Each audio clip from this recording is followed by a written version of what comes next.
Welcome back, everybody. Again, it's me, Rod J, here with another beer. Got one today that is actually going to be a tasty treat, I believe. It is from Shmaltz Brewing up in New York, and it is from the Hebrew line. It is the Funky Jewbelation. Have not had this one before, but a lot of good stuff about this one. This one actually won the gold medal 2013 World Beer Championships. It is a 9.4% ABV.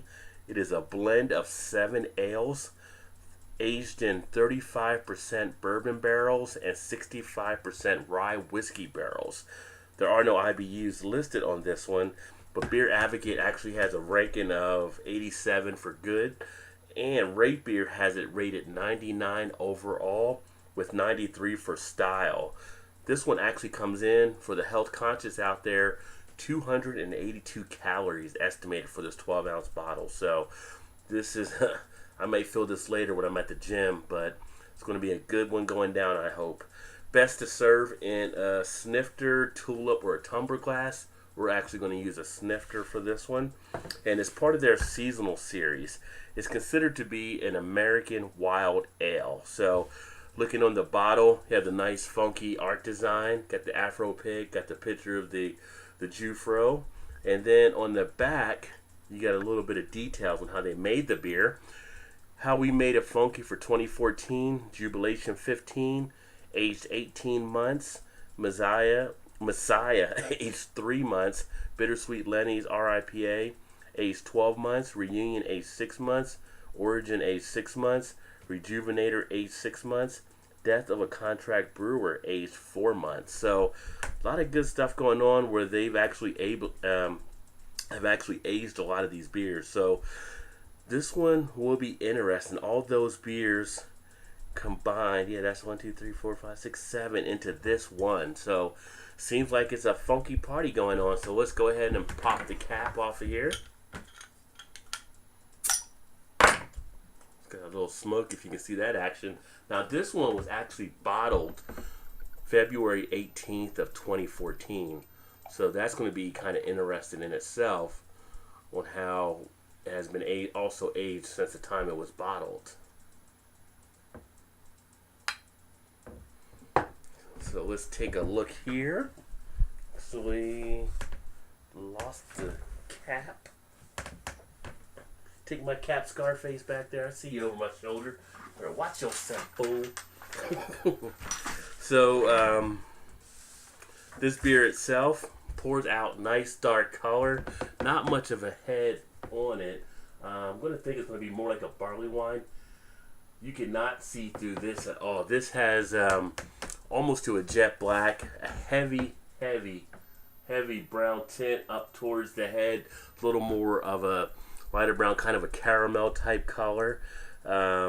The head itself is an well, it's definitely a beige or a tan, not even off-white, but a beige or a tan. Nice lacing on the glass as it twists and turns in there.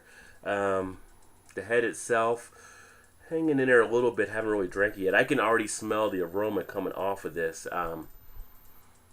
Nice, heavily malt flavor.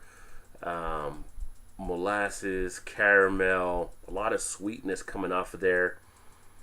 Maybe like a little toffee, definitely have a little bit of a bread, even maybe like a little, almost like bacon cookies a little bit, like, and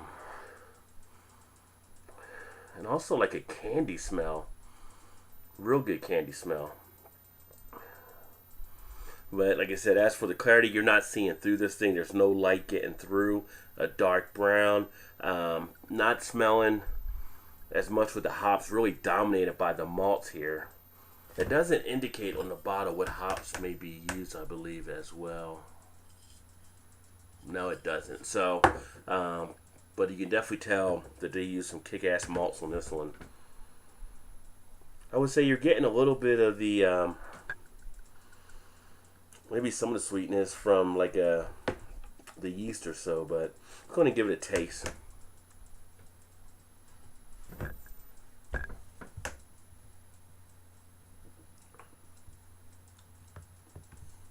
Wow. Wow. That That is smooth. That is legit. That's what that is. That is really good.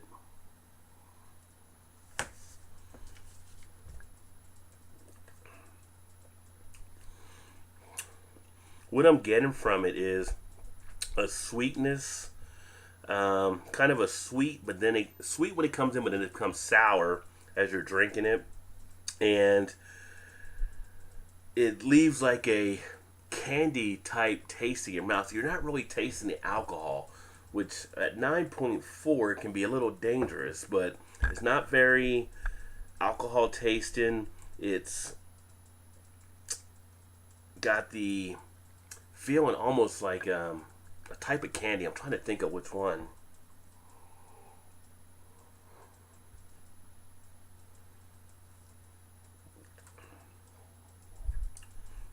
It's almost like a liquid tartness. I almost want to say like a type of annihilator type thing. The way it's so tart, but the finish on it is short. Well, I would say short to medium, but the after effect, the way the mouthfeel is, there's no lasting hanging around of the alcohol. It's really crisp when it ends. I mean, it just stops at that end, and that is just dead on. Not watery. It's got kind of a creamy or a syrupy taste with it. The body itself is a medium to full. More towards the medium. It doesn't feel like it's too heavy. The carbonation, it does have a little bit of the fizziness, it seems, when you have it on your tongue there. But the finish and the feel is just perfect. I mean, it is dead on. It is not too astringent, not too alcoholic. It's just a nice, crisp, almost like a sour apple type situation when you finish. Yeah, definitely like a sour apple. And I tell you what, I'm glad I only got one of these because I can knock these back all night long and I would be feeling it at work tomorrow. That 35% bourbon barrel, the 65% rye whiskey mixed with the 7 beers or 7 the things they did with the, what did I say, 7 ales they put in here. So yeah, this is it is a funky jubilation, my friends, that's for sure. This one gets a big thumbs up. Definitely a recommendation. Like I said, this was bottled February 2014, and it still drinks very good. It seems like it gets better possibly as it ages, but I would definitely recommend you checking this out if you happen to see it. I only caught one of these just recently, a few weeks ago, and it was actually a nice little steal. I got this for 99 cents for this bottle, but this is the Funky Jewbelation from Hebrew. I'm really pleased with a lot of their beers they're offering. The more I've had Shmaltz, the more I'm digging it. They're up out of New York, so if you're in that area, it's a good possibility you've already had some of their beers, but definitely check it out. Again, Funky Jewbelation. Hey, once again, thanks for swinging by, checking out another video. Don't forget to leave your feedback, any comments you may have, especially if you've had this beer before. And then also like if you like the video, and make sure you subscribe so you stay up to speed on all the feeds. Once again, cheers. Look forward to seeing you next time.